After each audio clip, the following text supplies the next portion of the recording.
Alan Dershowitz, terima kasih banyak telah bergabung dengan kami.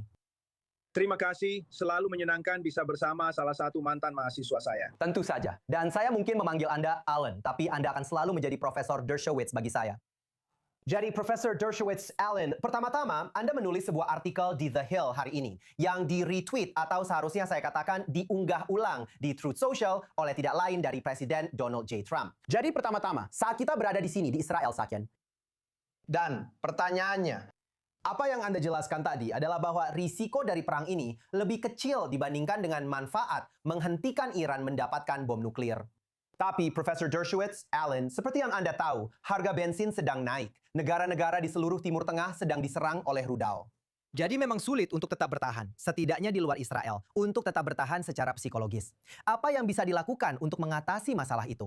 Dan itulah tepatnya alasan mengapa Inggris Raya dan Prancis tidak menyerang Jerman secara preemptif atau preventif. Dan mereka membiarkan Perang Dunia Kedua terjadi dengan 80 juta orang terbunuh, termasuk 6 juta Yahudi, karena orang-orang tidak sanggup menanggung kesulitan membayar beberapa dolar lebih mahal untuk bensin. Atau dalam kasus orang Israel, harus lebih serius pergi ke tempat perlindungan mereka. Tapi perang itu tidak mudah, dan harga dari perang preventif memang mahal, tapi itu sepadan.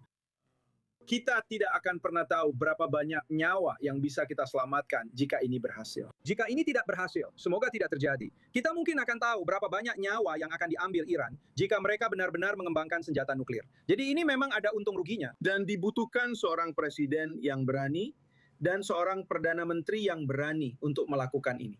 Karena mereka tidak akan langsung mendapatkan imbalan. Respon langsungnya adalah harga bensin terlalu tinggi. Ya, tentara tewas. Itu yang langsung terasa. Itu yang terlihat. Yang tidak terlihat adalah berapa banyak nyawa yang akan terselamatkan.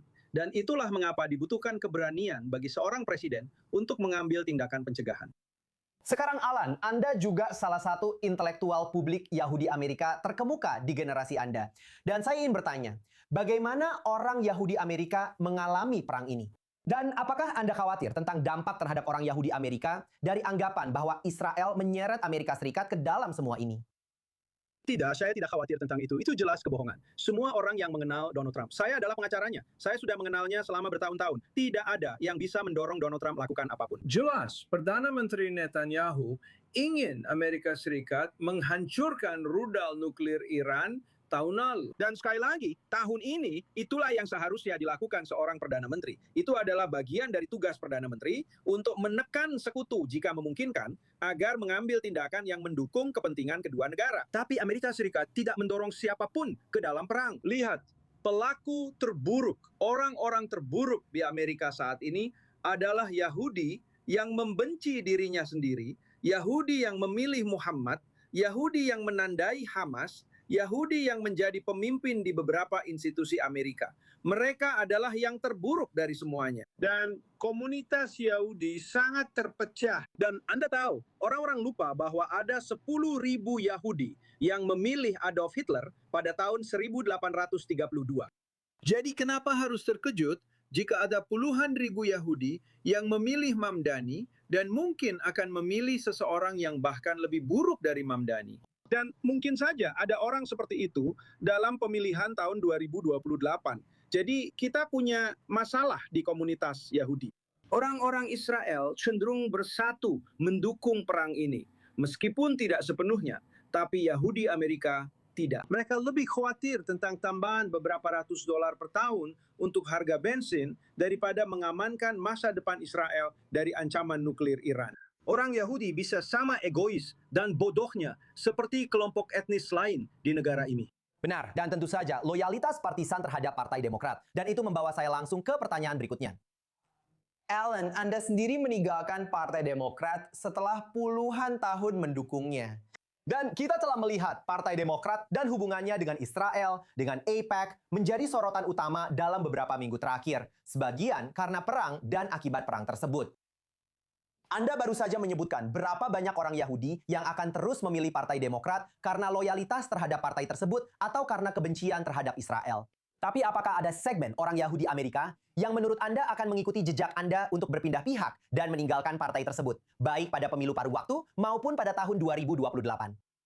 Tentu saja, sekarang saya belum menjadi seorang Republikan karena saya tidak mendukung pandangan Partai Republik tentang aborsi, imigrasi, dan berbagai isu lainnya. Tapi saya bukan lagi seorang Demokrat, saya adalah anti-Demokrat. Saya akan bekerja sangat keras agar Partai Demokrat kalah dalam pemilu paruh waktu dan kalah dalam pemilu tahun 2028. Saya tidak ingin Elizabeth Warren yang sangat anti-Israel. Saya juga tidak ingin melihat Senator Murphy yang sangat anti-Israel. Saya tidak ingin melihat Senator Booker yang mengatakan dia bahkan tidak akan mendukung Presiden Trump dalam mewujudkan perdamaian karena dia tidak akan mendukung apapun yang dilakukan Presiden Trump. Saya tidak ingin melihat orang-orang yang anti-Israel, beberapa dari mereka anti-Semit, beberapa dari mereka anti-Amerika, orang-orang yang lebih memilih melihat Trump kalah daripada Amerika menang. Saya tidak akan mendukung mereka. Saya tidak ingin melihat mereka sebagai ketua komite Kongres. Saya merasa lebih aman hari ini dengan Partai Republik yang memimpin daripada dengan Partai Demokrat yang memimpin. Meskipun saya tidak akan bergabung dengan partai mereka, setidaknya tidak untuk saat ini. Jadi Profesor Dershowitz, Anda mungkin tidak akan bergabung dengan Partai Republik. Dan meskipun suara-suara khususnya di Partai Republik tidak seperti yang Anda gambarkan berasal dari Partai Demokrat, tapi kita melihat suara-suara di antara pendukung Partai Republik yang sangat kritis terhadap Presiden Trump dan keputusan untuk ikut perang. Dan Trump sendiri sangat tegas dalam beberapa minggu terakhir dalam menghadapi tokoh seperti Tucker Carlson. Tapi para pendukung Carlson masih merupakan minoritas yang vokal di partai. Apakah Anda khawatir tentang masa depan sayap kanan Amerika jika perang ini tidak berhasil mencapai tujuannya? Ya, saya khawatir. Saya berharap kita masih punya sosok seperti Bill Buckley. Maaf. Ya, Bill William Buckley, dia pada dasarnya mengeluarkan Pat Buchanan dari Partai Republik. Dan saya ingin melihat Presiden Trump mengeluarkan Tucker Carlson dan yang lainnya dari Partai Republik. Partai Republik umumnya sangat pro-Israel dan pro-Bush. Tapi yang kita lihat, orang-orang ini tidak hanya mengkritik Trump, mereka adalah anti-Semit. Tucker Carlson adalah seorang anti-Semit yang kejam. Begitu juga Nick Fuentes dan banyak lainnya di sayap kanan neofasis ekstrim Partai Republik. Lihat, seperti biasa, orang Yahudi terjebak di antara ekstrim hitam dan merah. Orang Yahudi tidak pernah berkembang di bawah komunisme maupun di bawah fasisme hitam atau coklat. Orang Yahudi berkembang di tengah. Dan itulah sebabnya orang Yahudi umumnya menjadi demokrat sentris dan republikan sentris. Tapi kita melihat bahwa kedua partai kehilangan banyak kaum sentris mereka ke arah ekstrim. Dan kita melihatnya di pihak Republik, juga di pihak Demokrat. Saya harus katakan, meskipun begitu, Partai Republik lebih baik dalam meminggirkan orang-orang seperti Tucker Carlson dibandingkan yang dilakukan oleh Partai Demokrat. Partai Demokrat justru merangkul kelompok kiri ekstrim yang anti-Israel di dalam Partai Demokrat. Dan itu salah satu alasan saya meninggalkan Partai Demokrat. Saya tidak bisa menjadi anggota partai yang mendukung sikap anti-Israel seperti itu, yang kemudian berubah menjadi anti-Semitisme. Sekarang Alan, saya ingin bertanya kepada Anda sebagai seorang pengacara dan akademisi. Kami melihat pernyataan Presiden Trump sebelumnya hari ini, dan ada hal-hal di dalamnya, serta pernyataan lain yang dibuat Presiden selama beberapa minggu terakhir, di mana dia membicarakan hal-hal yang setidaknya dipertanyakan menurut hukum internasional.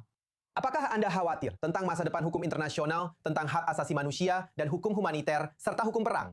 Bahkan jika kita berdebat tentang bagaimana seharusnya dirancang dan apa aturannya, gagasan bahwa ada hukum yang mengatur perang ketika Presiden sendiri beberapa minggu lalu mengatakan bahwa dia tidak melihat dirinya terikat oleh hukum, hanya oleh moralitasnya sendiri. Ya, saya tidak setuju dengan itu. Tapi saya pikir hukum perang, hukum hak asasi manusia telah membawa lebih banyak kerugian daripada manfaat. Jika Anda melihat semua tindakan yang diambil oleh Pengadilan Kriminal Internasional, Mahkamah Internasional, Dewan Keamanan Perserikatan Bangsa-Bangsa, 90% dari tindakan itu buruk. 90% buruk bagi hak asasi manusia. 90% buruk bagi hukum perang. Kita harus menghapusnya dan memulai dari awal. Sebagai contoh, izinkan saya memberikan contoh. Hukum perang mengatakan Anda bisa mengambil tindakan untuk mencegah ancaman yang akan segera terjadi. itu tidak akan mencegah Perang Dunia Kedua. Ancaman itu belum sedemikian dekat pada tahun 1935 dan 1936. Hukum perang harus mengakui tindakan militer preventif, bukan hanya tindakan militer preemptif. Jika Anda tahu dengan pasti bahwa Iran sedang mengarah pada pembuatan senjata nuklir, bahkan jika mereka masih 1 atau 2 tahun lagi. Anda memiliki hak mutlak dan hukum internasional harus mengakui hal itu untuk menghancurkan reaktor nuklir tersebut sebelum dibangun. Seperti yang dilakukan Perdana Menteri Omer di Swiss dan seperti yang dilakukan Perdana Menteri Begin di Irak. Anda tidak menunggu sampai ancamannya sudah di depan mata. Jika ancamannya sudah dekat, itu sudah terlambat. Dan hukum internasional tidak mengakui hal itu karena hukum internasional tidak memiliki dasar dalam demokrasi. Hukum internasional sebagian besar dibuat oleh para akademisi sayap kiri yang duduk di menara gading mereka dan mencoba mencari tahu apa yang secara teori masuk akal. Orang-orang ini, banyak di antaranya, tidak punya pengalaman, tidak pernah menguji pandangan mereka terhadap kenyataan. Jadi, saya mendukung Trump. Saya tidak akan mengambil keputusan berdasarkan hukum internasional.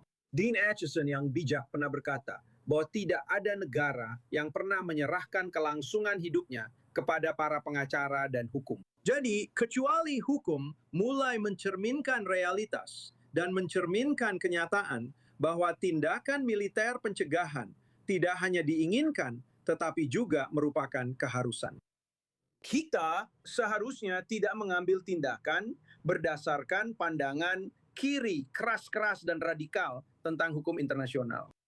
Baik, Profesor Dershowitz, Alan, terima kasih banyak. Poin tentang ancaman yang segera terjadi itu menurut saya adalah hal penting yang akan diperhatikan secara serius setelah perang ini. Terima kasih banyak telah bersama kami. Terima kasih sudah mengundang saya seperti biasa dan Cak Samer untuk semuanya. Dan untuk Anda juga. Cak Samer.